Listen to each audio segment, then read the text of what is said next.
Curitiba, eleições 2026. Hoje a nossa entrevistada é a deputada federal, a senhora Grace. Tudo bem, Grace? Tudo bem, Luciano. Um prazer estar aqui no 15 Curitiba.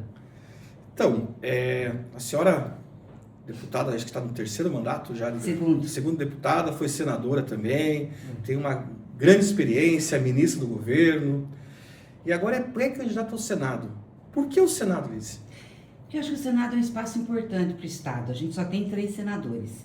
E o papel dos senadores é articular as forças políticas, as forças econômicas e sociais do Estado para atender aos interesses do desenvolvimento como um todo. Eu fui senadora, na época era eu, o Requião, era o Osmar, a gente tinha uma atuação bem dinâmica no Senado. Falava bastante com o Estado, com os prefeitos, fazia as ações. Hoje a gente tem um Senado muito débil de representação. Eu diria assim, tirando o Flávio Arnes, que tem uma causa da educação especial, pergunto o que os outros senadores fizeram pelo Paraná. Tem um que nem é visto, e o outro faz o quê? Vai ser candidato de novo. Então, assim, quais foram as articulações que fizeram? Eu acho que a gente tem tanta coisa boa para trazer para o Estado. Quando eu fui senadora, quando eu fui ministra, a gente fez muita coisa para o Paraná. Por exemplo, toda a implantação da UTFPR, que é uma Universidade Tecnológica Federal do Paraná, ela foi criada em 2005 a partir do Cefet. Era um projeto que ninguém criava, e nós articulamos para o presidente Lula criar. E foi uma das coisas melhores que a gente fez pelo Estado. Hoje ela tem 13 campi em todo o Estado do Paraná. E ela só tem no Paraná, sabe? Ela é um bicho do Paraná. E é uma universidade de excelência. As maiores engenharias estão nelas. Os institutos federais de educação, fomos nós também que implantamos, a partir do governo do presidente Lula. A UNILA, que é a Universidade Latino-Americana, a Universidade Fronteira Sul, interiorizamos a Universidade Federal. Isso criou uma potência e um cérebro para o Estado muito grande, que junto com as universidades estaduais tem condições de fazer uma transformação grande. O Paraná tem condição de ser um polo de desenvolvimento tecnológico do Brasil. Na área de energia, que a gente já tem acúmulo com Itaipu, com a nossa querida Copel, que agora se foi, mas era uma empresa importante, na área da saúde, na área da agricultura. Então, eu fico pensando, se a gente conseguiu fazer isso, por que esse negócio parou? Por que a gente não consegue? Agora nós estamos retomando, vem mais 6 institutos federais, e eu falei com o presidente, disse, olha, está na hora do Paraná ganhar um ITA, um Instituto de Tecnologia da Aeronáutica, sim, que nós temos em São Paulo, foi levado agora para o Ceará. Nós temos qualificação para ter um ITA aqui, tem muitas condições, e vai dar um up no desenvolvimento do Estado. Então eu estou falando disso, eu acho que quando você é senador, você pode ter posição política, não tem problema nenhum, todo mundo tem, e acho que a gente tem que respeitar, e você defende as suas posições, eu defendo as minhas, sim, mas você tem que trazer coisa de concreto também. Afinal, você está lá como um articulador das forças políticas, como alguém que faz a ponte do Estado com o governo federal. E hoje, de fato, a gente não tem essa presença no Senado da República. Paraná é um estado grande, pujante, rico, mas é um estado muito tímido nacionalmente, não tem protagonismo. A gente notou até, vocês tiveram uma reunião até com o prefeito Eduardo Pimentel, né? Foi. Para tirar os trens aqui da cidade, até o deputado Alexandre Cury esteve aqui e comentou que ele participou junto com a senhora dessa reunião. E a gente vê que é um papel do senador, né? Defender o Estado. Acho que nós temos hoje senadores que ficam mais preocupados em brigar lá em Brasília por pautas do Supremo, que eu acho que é importante também. Também, tudo é importante, mas só que defender o Estado, isso, né? Defender as pautas do Estado, igual essa pauta que a senhora está defendendo também junto com o prefeito de Curitiba, com o Alexandre Cury. Aliás, eu queria parabenizar o Eduardo Pimentel, porque ele tomou a frente, fez a articulação. O Alexandre também, tenho conversado com eles, a gente conversou, tivemos na audiência agora lá, foi bem legal. A audiência, nós que falamos no início da audiência, ele falou, daí falou o representante da FIEP, falou eu, estava também o Beto Preto, deputado. O que a gente falou? Olha, muito legal, vai fazer a nova concessão, nós precisamos, que está terminando agora da Rumo, fevereiro de 27. Mas a gente não pode deixar de incluir a retirada dos trilhos dos trens de Curitiba, nós temos que fazer o contorno leste e oeste. Aqui é a cidade onde mais tem acidente de trem no Brasil. Não tem justificativa mais ter trem. Mas sai caro. Tinha um pessoal falando de sai caro, mas é assim mesmo, o investimento sai caro mesmo. Se a gente quer ter um estado desenvolvido, tem que investir. Vai sair mais caro na concessão, mas daí a gente está conseguindo fazer uma construção que é o seguinte, falando com o ministro dos Transportes também, de colocar dinheiro público na concessão do trem. Então vai fazer a concessão, com as obras que tem, vai incluir os contornos de Curitiba, vai incluir a Serra da Esperança também para melhorar o tráfego que é de Guarapuava a Lapa, e a gente está colocando que o Estado, a União e o município também podem fazer aporte de dinheiro. Então a gente vai buscar depois dinheiro para isso também, para ajudar. Vamos tirar os trilhos dos trens, não tem por que ficar isso. Deputada, nós estamos vivendo aqui no Paraná o caso Renato Freitas, né, nosso deputado estadual Renato Freitas, que a Assembleia tentou caçá-lo. Sim. Como que a senhora vê essa situação do deputado Renato Freitas? Olha, o Renato é um menino que vem da periferia, vem de gente muito sofrida e que ascendeu pela luta que ele faz, pelas ideias que ele defende. Podemos até concordar ou não com o radicalismo como ele emprega, mas é um menino que é um sobrevivente, eu diria, e não merece ser caçado. A Assembleia Legislativa nunca caçou ninguém. Por que vai caçar o Renato? Então, não tem justificativa. E já tiveram casos problemáticos lá. Então, eu acho que o Judiciário fez certo. Deixa o Renato concorrer de novo, vamos ver o quanto de voto ele tem, o que o povo diz dele, porque tem um setor da sociedade que gosta dele, que acha que ele tem que ser deputado. E ele tem direito a fazer isso. Foi eleito pelo povo paranaense. Mas ele tem que respeitar também as regras, né? Quebra de decoro. Concordo com a senhora quando a senhora fala de outros deputados que estão ali, com, vamos dizer assim, casos muito piores, que tem aquele do Pérez, o Arruda lá, né? Vamos dizer assim, que o Ministério Público está em cima, Gilberto Ribeiro, Traiano, outros deputados que, na minha opinião, deveriam ter sido caçados já, mas acho que também o Renato também não pode ficar brigando na rua também, que é uma coisa que quebra de decoro. Então a condescendência não pode ser para uns e não ser para outros. A Assembleia tem que ter uma linha reta. Eu acho que isso já foi debatido com ele, tem também a questão das suspensões. Enfim, eu acho que ele tem que participar de novo aí do processo eleitoral, ver como é que está, e acho que ele também tem essa clareza. Como que a senhora viu a ponte de Guaratuba, né? É uma obra assim que todos nós paranaenses esperavam que acontecesse um dia, e o governador Ratinho Júnior, em pouco tempo, na verdade, tirou do papel. Muita gente falava, isso aí não vai sair, e colocaram essa obra para o povo paranaense. Você sabe que eu não conheço ainda a ponte, não tive oportunidade lá. Até o pessoal que é de Guaratuba, amigo nosso, falou, não, você tem que vir, a ponte está muito bonita. Veja, eu acho que é uma obra importante, facilita a vida das pessoas lá do litoral, nosso litoral precisa disso. Era uma obra que demorou muito, que tinha muito problema ambiental, muito questionamento ambiental, que na realidade ela entra ali na Bahia, né, fere, então por isso demorou. Mas eu acho muito bom que tenha sido feito, que tenha desenvolvimento. O litoral nosso precisa disso. Nosso litoral é muito bonito, né? Às vezes fica meio acanhado, mas eu sempre digo, olha, a Baía de Paranaguá é uma das mais bonitas do Brasil. E olha que eu conheço o Rio de Janeiro, nós não perdemos para isso, não perdemos. Mas a gente precisa de investimento. Tanto que nós levamos um campus da Universidade Federal para Matinhos. Sim. E tem sido muito importante. E tem um Instituto Federal em Paranaguá. A gente quer levar mais um instituto para a área do litoral também, porque a nossa gente tem que ser formada onde ela mora. E o litoral tem vocação econômica, né? Não é só a questão da pesca, questão do turismo principalmente, que é importante, questão da cultura. Veja, Paranaguá vai fazer, se eu não me engano, 378 anos. Ela é a mãe do Paraná. É a primeira cidade nossa, a mais antiga. Foi a partir de Paranaguá que nasceu Curitiba, entendeu? Então, o estado do Paraná é curioso, né? Porque ele convive com cidades assim que têm 60, 70 anos, como o caso de Londrina, Cascavel, e com cidades históricas como Paranaguá. Então, eu acho que todo investimento que a gente puder fazer no litoral, respeitando, claro, as questões ambientais, eu acho que tem que ser feito. Paranaguá nós tivemos um outro candidato aqui do Paraná que confundiu lá, né? O povo paranaguara. Né? O nome? Achando que era uma tribo, né? Exato, né? Poderia até ser no passado, a gente não sabe, né? Antigamente isso não foi uma tribo. Eu também não sei essa história, não. A gente vê, aconteceu essa semana, na verdade, o Trump colocando uma nova tarifa no Brasil. Como a senhora vê isso? Eu acho que isso é uma injustiça, porque assim, o Trump até poderia tarifar o Brasil se o Brasil tivesse super tarifas contra os Estados Unidos. Mas você sabe que a gente vende menos para os Estados Unidos do que compra deles. Então, eles têm lucro com a gente. E a média da tarifa que os americanos pagam aqui para entrar no Brasil não passa de 4%. Então, o que eles estão fazendo é uma sacanagem. Não é só com o Brasil, eles estão fazendo isso com a Europa, com o Brasil, inclusive, estimulado pela questão política, pelo filho do Bolsonaro que foi para lá, enfim, e inventou de incentivar tudo isso. Mas eu acho que o papel que os americanos estão jogando é muito ruim para o mundo. Para que sair tarifando? Porque tem que ter nossos produtos e os outros. Nós não temos grandes impactos, tá? Do Brasil.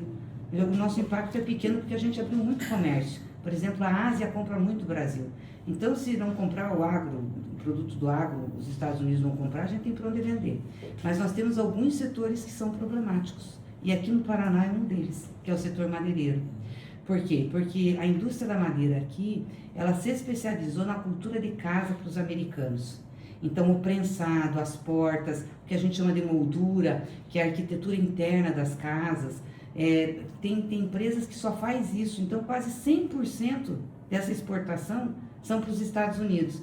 E isso é difícil da gente mudar, quer dizer, não é como uma commodity. Não vai comprar nossa tilápia, tá bom, nós pegamos nossa tilápia e vamos vender para outro país. Isso não, então é muito difícil. Eu acho que a gente vai ter um impacto aí de quase 15 mil empregos nessa situação. Até conversei com o pessoal do setor da FIEP, qual que é a ideia? É a gente ver se, por exemplo, a Caixa Econômica poderia lançar uma linha do Minha Casa Minha Vida, de casa de madeira, com essa tipologia, entendeu? Para quê?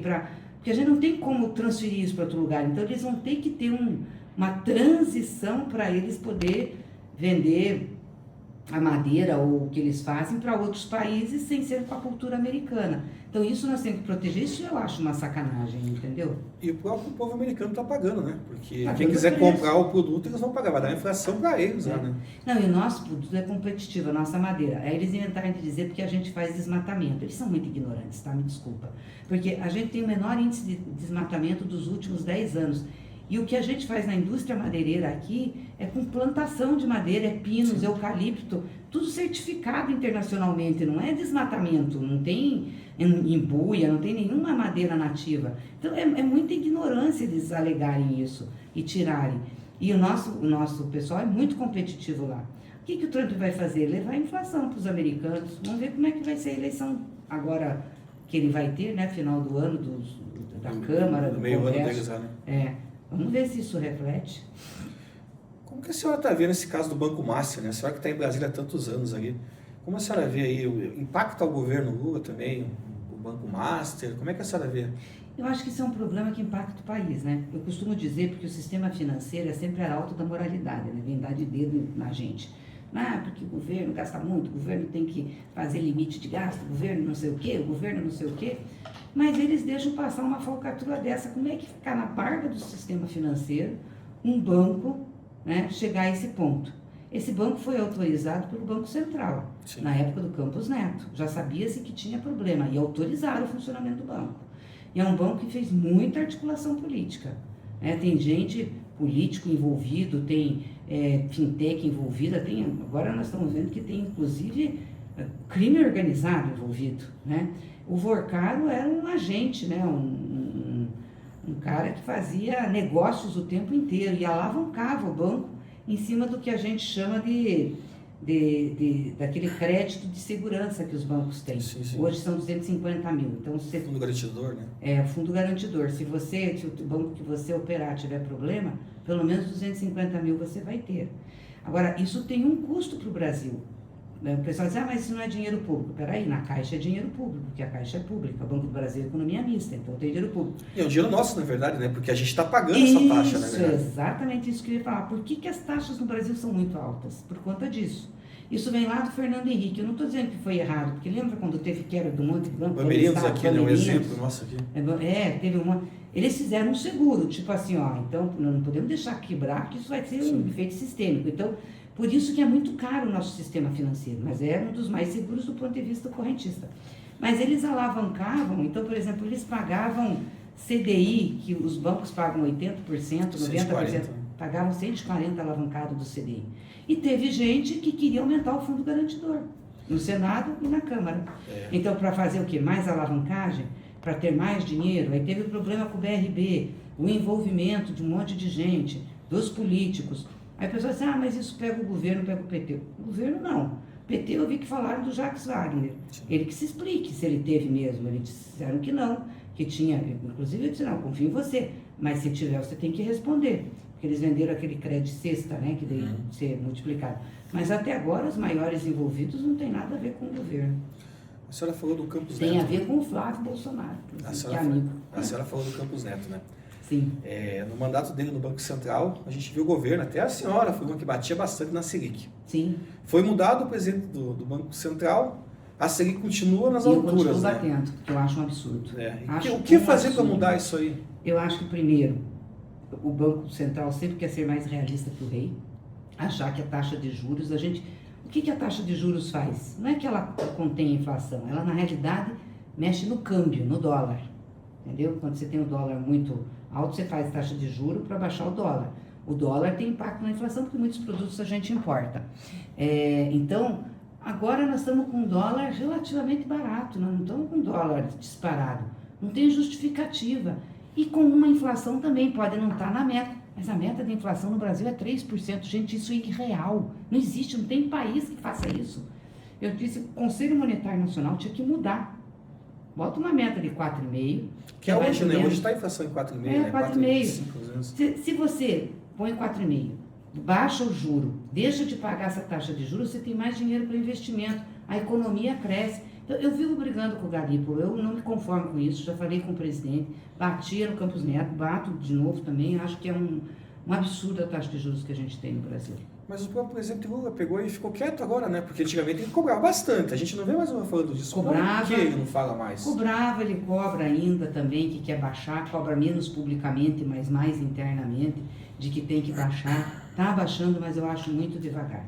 E disse para ele, presidente, o senhor tem que cobrar. E a gente tem que tirar o investimento desse arcabouço fiscal para a gente fazer o país acelerar no crescimento, senão a gente vai ficar parado. A dívida do Brasil cresceu, né? O governo Lula estava, quando ele assumiu, acho que era 8 trilhões, alguma coisa assim, acho que está em 10, né? Está em 81, agora aumentou quase 10%, né? Estava 76 quando a gente assumiu, 76% do PIB. 81 agora está do PIB, né? Não é uma dívida desenfreada, mas por que ela aumenta? Por causa da taxa de juros. Cada ponto percentual da taxa de juros são 50 bilhões de reais. Então, ela vai aumentando a dívida. Você não tem como pagar, como é que você vai pagar 50 bilhões de reais? Só se você deixar de fazer tudo que você tem que fazer no país. Então, você vai renegociando, por isso que ela vai aumentando. Quando baixar a taxa de juros, vai baixar essa dívida. Eu acho que a gente precisa baixar para poder ter mais dinheiro para investir também, né? Com certeza, não pode ter um crédito tão caro assim.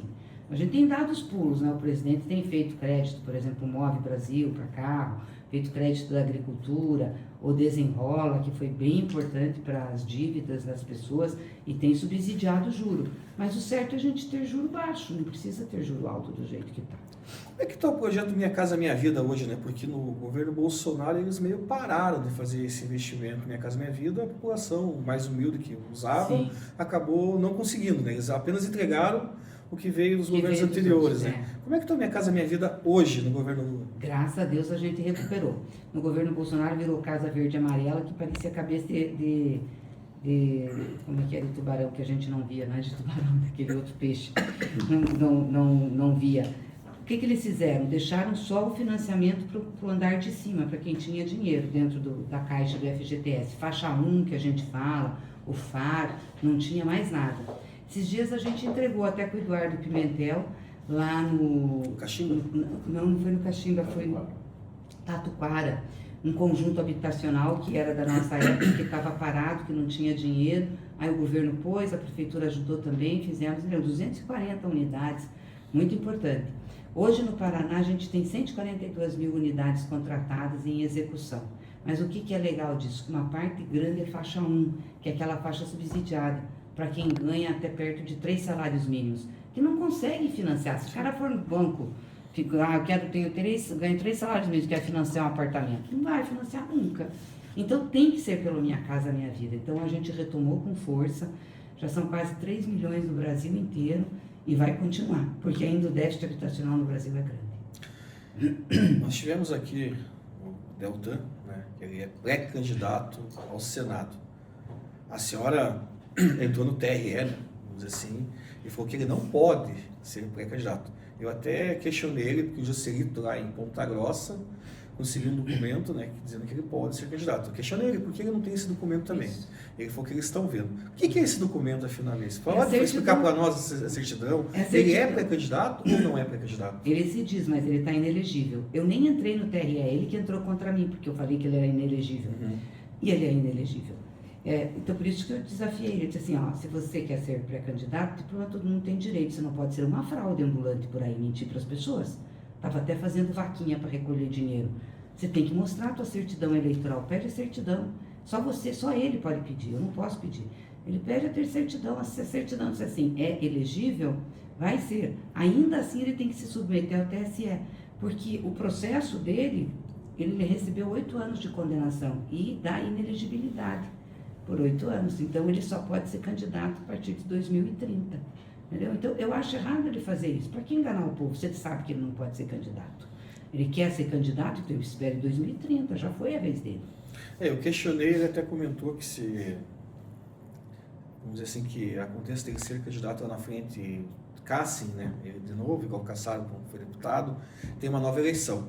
Mas uma nova eleição tem um custo, né? Um custo muito alto para as pessoas, para o Estado e para as pessoas também, tem que votar de novo, né? Não, mas ele vai ter que mostrar a certidão na hora do registro, a gente colocou isso na lei. Então ele vai ser obrigado a mostrar. Tanto que ele já está dizendo que vai ter alternativa, vai pôr a mulher, vai pôr não sei quem, né? Já acho que está jogando a toalha. Eu só acho ruim isso, acho que as pessoas não podem mentir. Não importa se você é de direita, de extrema direita, do que você for. Se você tem direito a ser candidato, você tenha. Você tem voto, você tem legitimidade, vai ter respeito. Eu trato assim, eu respeito muito quem tem voto, porque não é fácil. É difícil, né? É difícil. Convencer as pessoas a votar. Convencer, é o concurso público mais difícil que tem, é esse. Então, eu respeito. Agora, se fez coisa errada e não podia ser, paciência, é da vida, vai ser caçado.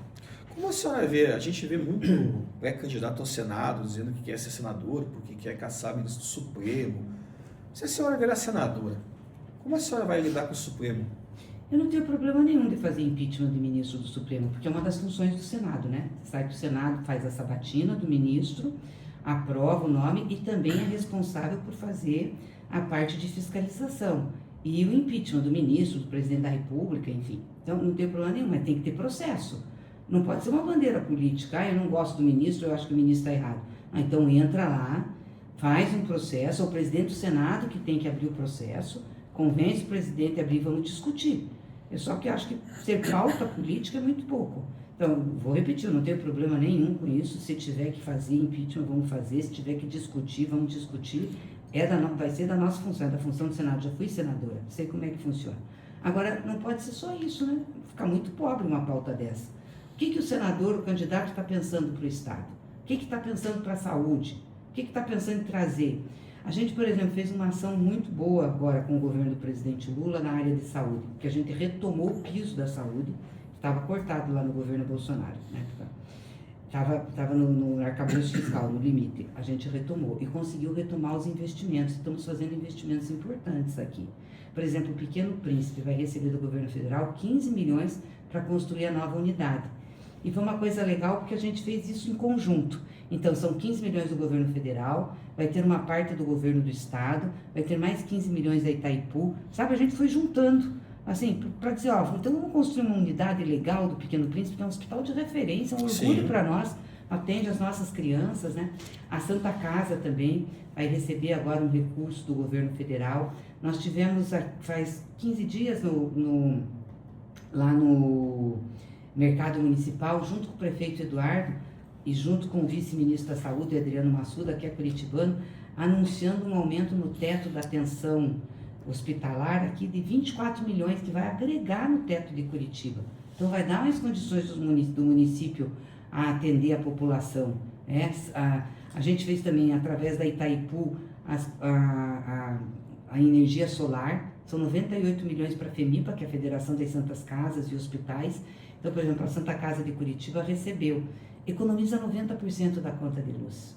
E um hospital gasta muita luz. Então, o que ele economiza, vai poder colocar no custeio, né? O Erasto Guetem vai receber agora da Itaipu, está recebendo 24 milhões também para fazer uma outra ala. Então, assim, eu acho que a gente tem que juntar esses esforços, entendeu? Pega o governo federal, vê o que o governo do estado tem, o que a prefeitura tem, depende da posição política, depois você discute a política. Vamos discutir política não é eleição, na verdade, né? Fora a eleição, todo mundo é eleito para governar pela cidade, pelo município, né? Exatamente. Se você ficar querendo só atacar o outro, então para que vai servir teu mandato? Vai ser um telequete? Eu não tenho problema de defender minhas ideias, defendo, as pessoas sabem o que eu penso, eu não escondo, eu sou muito tranquila e transparente, mas na hora em que se trata de Curitiba, na hora que se trata do Paraná, eu sento na mesa com quem quer que seja para a gente trazer as coisas e fazer acontecer. Como é a ligação de vocês? Hoje o governo do estado com o Ratinho ele abre essas portas para o governo federal poder também trazer esse recurso. A senhora falou do prefeito Eduardo Pimentel, né, que está tendo um bom diálogo para o Eduardo para trazer recursos. Como é que está o governo federal com o nosso estado aqui? Eu acho que não é tão aberto como o do Eduardo, mas ele tem feito parcerias. Por exemplo, te dar um exemplo, a questão das rodovias aí, que foi concessão. Começou no governo do estado, deu imbróglio, aí o estado remeteu para a União, sentamos todo mundo junto para tentar resolver da melhor maneira possível. Claro que a gente gostaria de ter um pedágio bem mais baixo. Sim. Mas, enfim, pelas circunstâncias, pelo que já estava, pelo histórico, não deu. Mas o governo do estado e o governo federal trabalharam juntos nisso, não teve nenhum problema de trabalho conjunto. Nós estamos fazendo investimentos no Porto de Paranaguá. O Porto não é tocado pelo governo federal, a gente delegou ao estado, mas a gente tem lá um Moegão, quem está bancando, quem está colocando recursos é o BNDES, uma parceria com o governo do estado. Fizemos a concessão do Canal da Galheta, também uma parceria do governo do estado. Então a gente tem parceria. É diferente de Santa Catarina. Santa Catarina, aquele governador é muito estúpido. Ele não faz nada com o governo federal, sequer quis discutir a questão das concessões de rodovia. Aí fica tudo lá, sem fazer obra, porque o estado não consegue. Aí quem paga o preço é o povo, né? E culpa o governo federal, né? Aí culpa o governo federal ainda por cima. Isso, você tem vamos dizer assim, uma amizade muito grande com o presidente Lula, né? De muitos anos. Sim. O Lula já está com 81 anos, né? 81. Eu tenho uma opinião na política, ele devia ter um limite, né? Acho que chegou nos 75, se aposenta e vai descansar. Mas a gente vê o Lula tá firme e forte, na verdade, né? Tá. E como é que você vê essa candidatura dele com a reeleição agora, para ele, quarto mandato se ele vencer? Eu vejo de forma tranquila. Primeiro porque ele está bem fisicamente. E ele mesmo disse que se ele não estivesse bem, ele não ia disputar a eleição, porque ele não ia enganar o povo. Ele faz exercício, ele vai para academia, ele está bem de cabeça, ele faz debate, ele faz discussão, ele viaja, faz agenda e ele gosta do que faz. E eu acho que nós temos dele uma grande experiência. Eu não vejo hoje, dentro do nosso campo, alguém com condições de competir como ele. Claro que a gente tem o Haddad, que é um grande quadro político, tem muito respeito pelo Haddad. A gente tem o Camilo Santana, que foi governador do Ceará também, o próprio Rui Costa. Nós temos ex-governadores com capacidade. Mas eu acho que ainda a gente precisa do Lula mais uma vez. Por conta do quadro de polarização que a gente tem, pelo que ele construiu junto com o povo. Veja, ninguém chega a ser presidente 3 vezes do Brasil se não tivesse uma ligação com o povo. O PT já subiu 5 vezes a rampa do Palácio do Planalto. Isso é muita coisa, pouca história da democracia. Por isso que eu acho que o Lula vai ser de novo presidente e aí vai ter que ter uma transição nesse campo progressista. Pode ser um candidato do PT? Pode, que nós temos nomes importantes, mas pode ser um candidato de um outro partido do campo progressista? Também pode. Mas aí a gente tem condições de construir essa sucessão. O nosso vice-presidente hoje, o Alckmin, ele foi a grande surpresa para vocês, né? Porque vocês eram um adversário político, né? O Alckmin foi adversário de vocês por muitos anos em São Paulo, vencendo muito, né? Vocês vencendo federal contra ele e ele vencendo em São Paulo. Como é que vocês veem o Alckmin hoje como vice do Lula?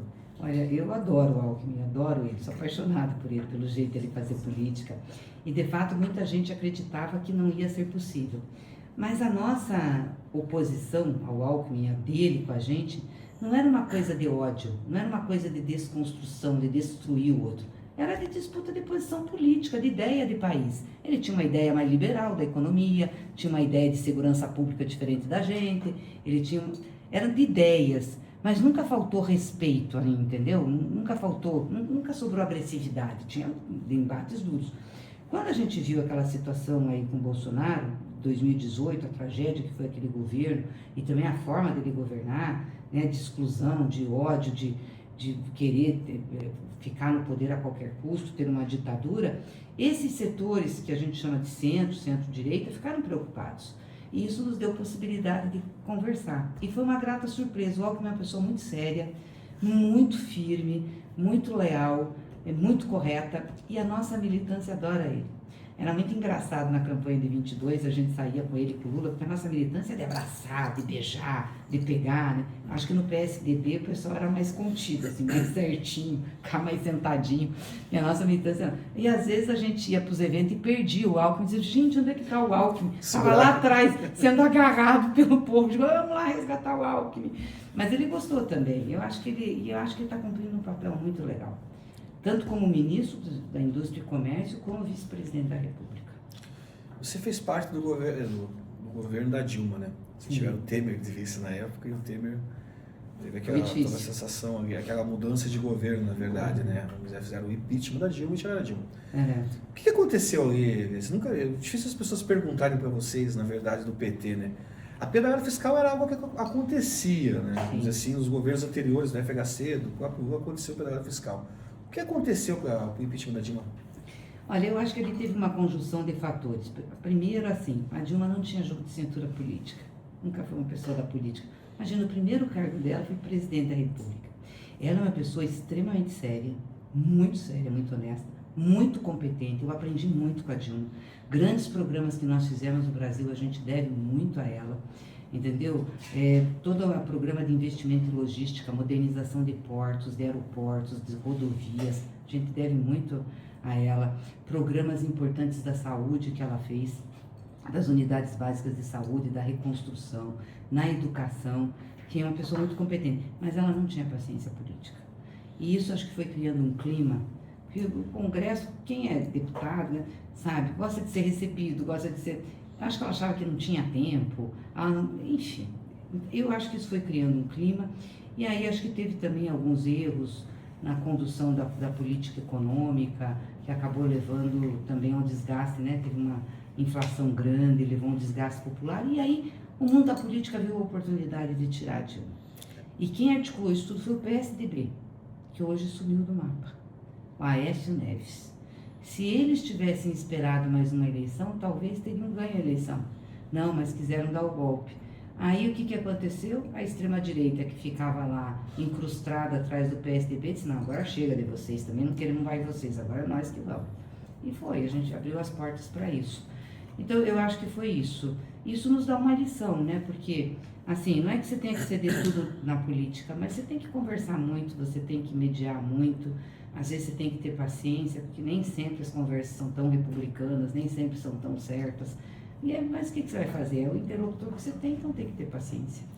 Nós vemos hoje o governo Lula, ele não tem maioria no Congresso, né? Até no Senado não conseguiu eleger o candidato dele para ministro do Supremo. Foi uma coisa assim de... Acho que foi o primeiro depois da regularização. Acho que foi o segundo em 180 anos. Teve lá no comecinho, né? E depois agora o Messias, que foi uma sacanagem, porque o Messias é um quadro muito, muito capacitado juridicamente. É um dos melhores que eu já conhecia, nosso advogado-geral da União. Agora, teve essa coisa do Messias, que eu acho que foi uma coisa muito de birra do Alcolumbre, do tipo assim, não quero indicar quem eu quero, então não vai passar ninguém. Mas desde o início do governo do presidente, e eu fui secretária de Relações Institucionais, fui lidar com a política, a gente aprovou a maioria das coisas que a gente quis aprovar, que a gente sentou e conversou.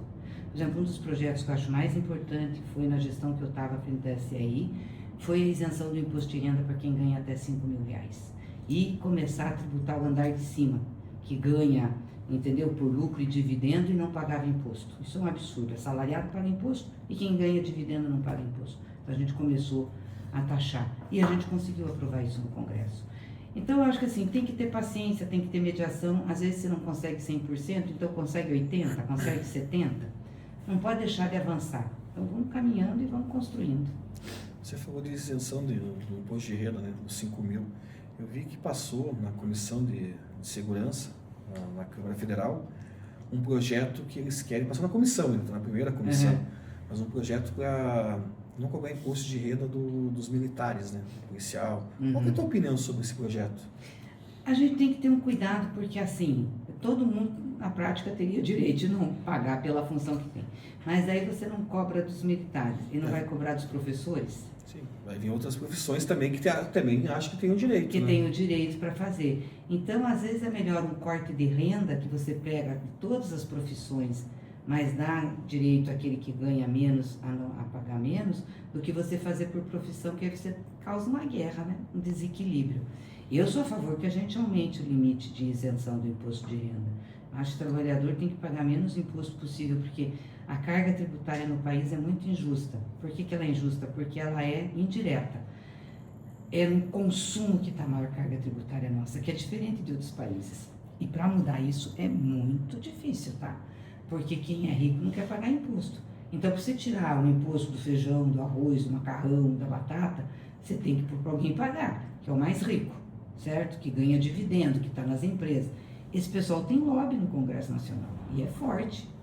Nós conseguimos com a reforma tributária uma coisa legal, que foi isentar os produtos da cesta básica, um rol de produtos que vai começar a vigorar agora a partir de 2027. Essa isenção vai ser crescente, né? Mas a gente conseguiu. Só que isso não faz justiça tributária, porque o rico vai pagar o mesmo imposto que o pobre no saco de feijão ou vai estar isento. Sim. Entendeu? E não podia ser assim. Então, a cabeça da nossa elite é uma cabeça ruim. Nos Estados Unidos, por exemplo, o imposto sobre renda e sobre propriedade é mais de 50%. O pessoal fica dizendo, os Estados Unidos, então vamos lá, vamos aqui, ó, sobre renda e propriedade, vamos tributar 50% e tira imposto de consumo. Então, o consumo não paga imposto, principalmente comida. Não vamos pôr imposto em comida. Isso seria o correto a gente fazer no Brasil. Hoje nós pagamos nos dois, na verdade, né? Pagamos nos dois, mas quem é que tem mais renda? Quem é que tem mais patrimônio? Sim. É o mais rico. Então você também pode pagar mais, né? Pode pagar mais, você também tem que ter uma proporcionalidade, né? Então se você tem um apartamento, você vai pagar X, mas se o cara tem 4, 5, 20 apartamentos, fica alugando, tem bastante dinheiro, ele tem que pagar X mais Y, sim, tá? Mas ele não vai pagar o imposto no feijão, no arroz, que daí vai ser sem imposto para todo mundo. O governo está falando muito sobre esse negócio das bets, né? Agora com a Copa do Mundo a gente viu, né? O tanto que eles investiram. Qual é a tua opinião sobre isso aí? Eu sou contra bets, sou contra. Quem legalizou as bets foi o Temer, que legalizou. Aí estava sem regulamentação, regulamentou no nosso governo. Eu internamente fui contra. Eu dizia assim, tem que acabar. O problema é que para acabar vai ser difícil, porque todo mundo tem bet. Então vamos ver, Rede Globo tem bet, time de futebol tem bet, outras TVs tem bet. Olha o lobão que você tem assim. Você acha que aquele Congresso Nacional vai ser contra a bet? Aliás, tem um monte de deputado e senador que também é sócio de bet, entendeu? Então, o que o governo fez? Não podia acabar, regulamentou. Eu entrei com um projeto para a gente proibir propaganda, que nem é de cigarro e de bebida. Sim. Porque isso já vicia, certo? Bebida não vicia, cigarro não vicia, aí você vai ficar fazendo, como é que tinha aquelas propagandas, fume Marlboro e seja cara de cavalinho, né? Que chique. Imagina, hoje está proibido propaganda de cigarro e de bebida. Então, você quer beber, quer fumar, tudo bem, tem liberdade, você vai lá, mas você não está sendo incentivado. A Bet tem incentivo de propaganda, gente, é uma coisa doida.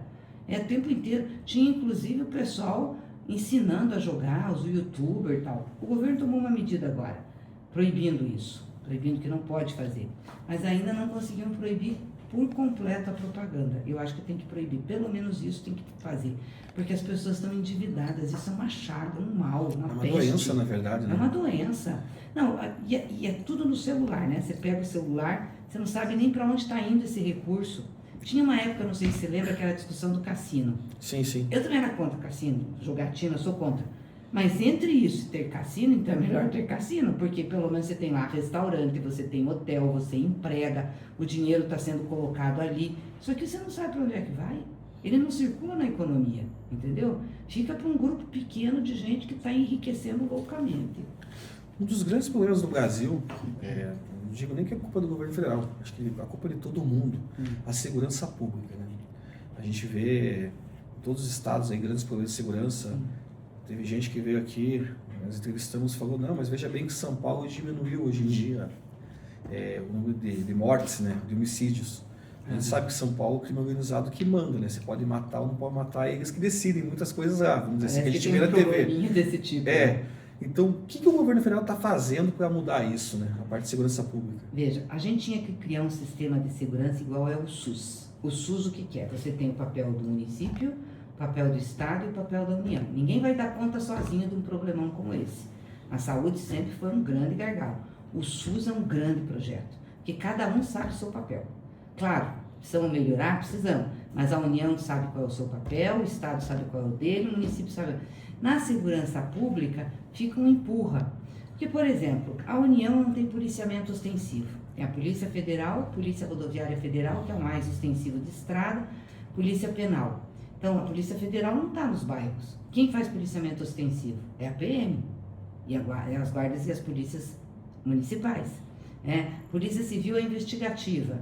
A Polícia Federal é uma polícia de inteligência, investigativa dos grandes assuntos, né? Então, a gente tem que organizar, isso não está bem organizado. Aí tem operação que não faz junto tal. E como não está organizado, você também não tem um fundo de financiamento. Aí falta dinheiro para segurança, para capacitação dos policiais, falta dinheiro para investir em salário.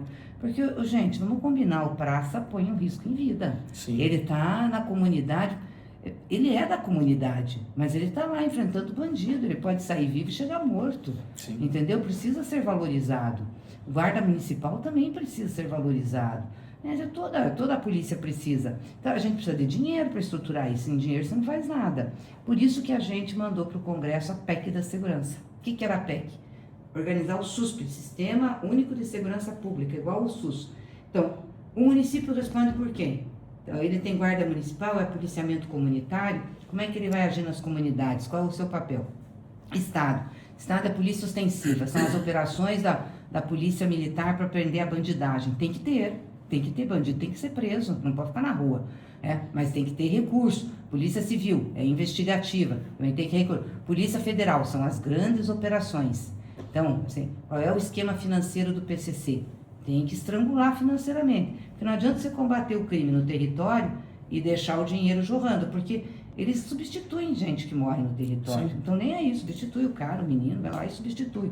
Então, a gente fez 2 operações da Carbono Oculto que foram muito boas, que deram uma estrangulada no crime organizado. Mas veja se isso tivesse organizado, como seria bom. Cada um sabendo o seu papel e integrando.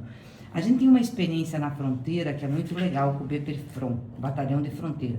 Até isso foi criado pelo Requião lá atrás, no governo dele, mas estava meio parado e tal. Foi retomado, acho que em 23, 22.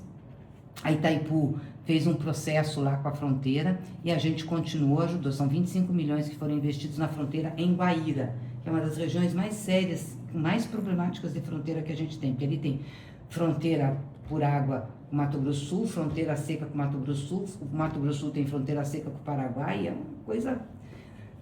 E funciona muito bem. E lá atua de forma coordenada. Polícia Militar, Exército, né, as Forças Armadas, todas as Forças Armadas, Polícia Federal, Rodoviária Federal, e conseguiram, nessa articulação, baixar muito os ilícitos e os contrabandos que tinha ali. Inclusive tráfico de arma, de drogas, enfim. Mas porque está atuando de forma integrada. Tanto que a gente foi com o prefeito de Guaíra, ao ministro da Justiça, porque a gente quer transformar lá num centro de formação policial do Brasil, para que as polícias de todo o Brasil vejam o que é a integração na prática e como isso pode dar resultado. Então, assim, tem jeito de a gente ter uma segurança mais eficiente? Tem. Se a gente souber o papel de cada um, tiver financiamento público decente para isso e cobrar as responsabilidades, daí tem. Mas se cada um ficar agindo por conta própria ou querendo dizer que é melhor que o outro, aí não vai acontecer nada. Deputado, se o Moro vencer a eleição para governador e a senhora para o Senado, como é que vai ser a conversa de vocês aí? Primeiro que o Moro não vai vencer a eleição para governador. Tem teto. Mas digamos assim, vence a eleição alguém que não é. Eu não sou do campo do Ratinho, eu não sou do grupo do Ratinho. Pelo contrário, nós somos oposição a ele. A gente soltou candidato, temos oposição na Assembleia, fazemos uma briga, fomos críticos nessa questão da Copel. Acho que foi um grande erro que ele cometeu, vendeu uma das empresas mais maravilhosas do Brasil. Você sabe que a Copel é mais antiga que a Eletrobras? A Eletrobras é da década de 60, embora tenha sido Getúlio que criou, mas a Copel é de 1954. É um celeiro da engenharia elétrica brasileira. A gente construiu Itaipu junto com eles. Enfim, doeu meu coração quando a Copel foi privatizada. Então, eu estou te dizendo, a gente tem crítica, mas eu nunca deixei de sentar e conversar.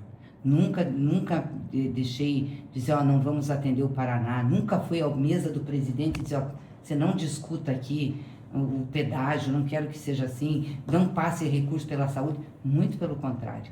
A gente sempre estimulou para trazer recursos para o Paraná, porque quem me elegeu foi o povo paranaense. Sim. Eu tenho obrigação de fazer as coisas pelo povo paranaense. Então, quando a gente traz recursos para um hospital que é do Estado, nós estamos trazendo para o povo, não estou trazendo para o Ratinho não está indo lá naquele hospital. Quando a gente está construindo 80 unidades básicas de saúde no Paraná, a gente está construindo para o povo paranaense, que a gente traz as carretas da saúde, está fazendo pelo povo paranaense.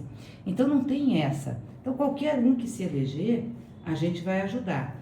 Agora, o que eu vejo do lado deles é um lado de muito ódio. Eu só vejo esse Moro dizer que é contra o PT, contra o Lula, que é acabar com o PT, que é acabar com todo mundo.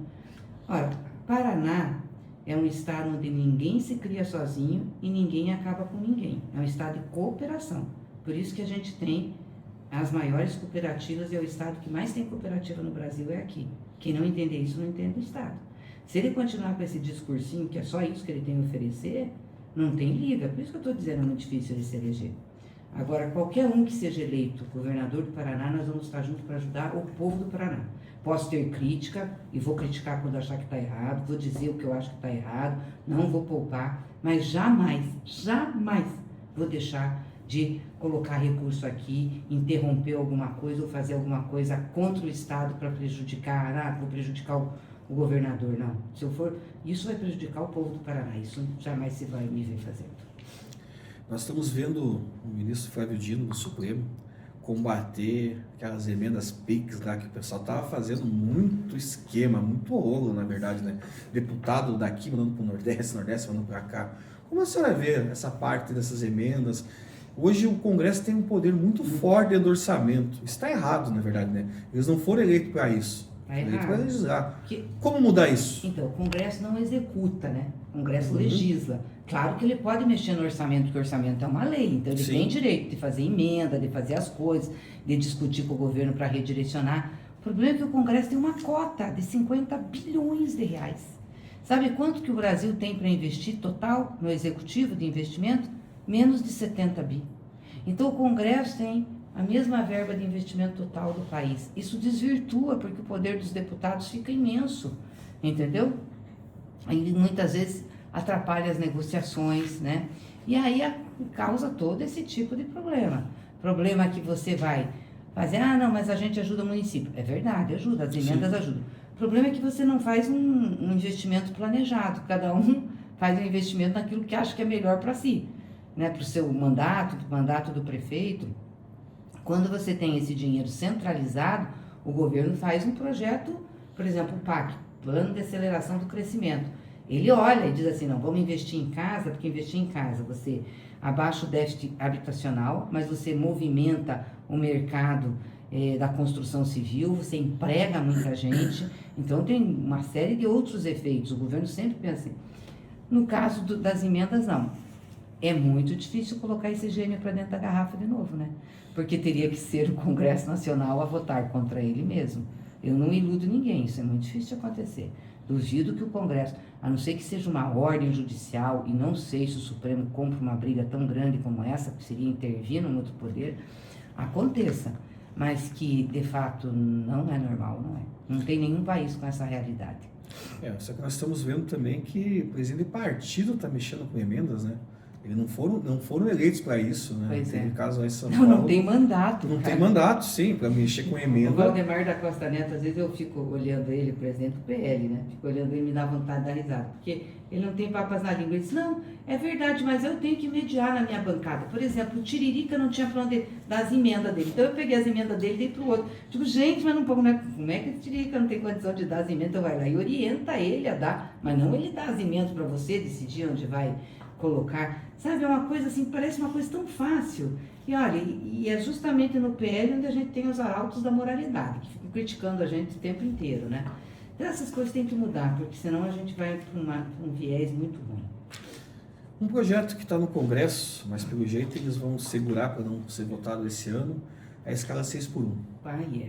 Como a senhora vê essa escala 6x1 aí, esse projeto? Vai sair do papel esse ano ou é muito difícil acontecer? Não, eu sou a favor da escala 6x1, nós estamos lutando para lá, o Alcolumbre não colocou para votar, é ele que tem que colocar, ele é presidente, Tem uma articulação, inclusive, do Moro, de mudar o projeto, de não ter escala mais nenhuma, então cada um vende a força de trabalho conforme quer, você vai lá e vende tantas horas, o outro vai lá e vende tantas horas, como se fosse uma negociação simples, né?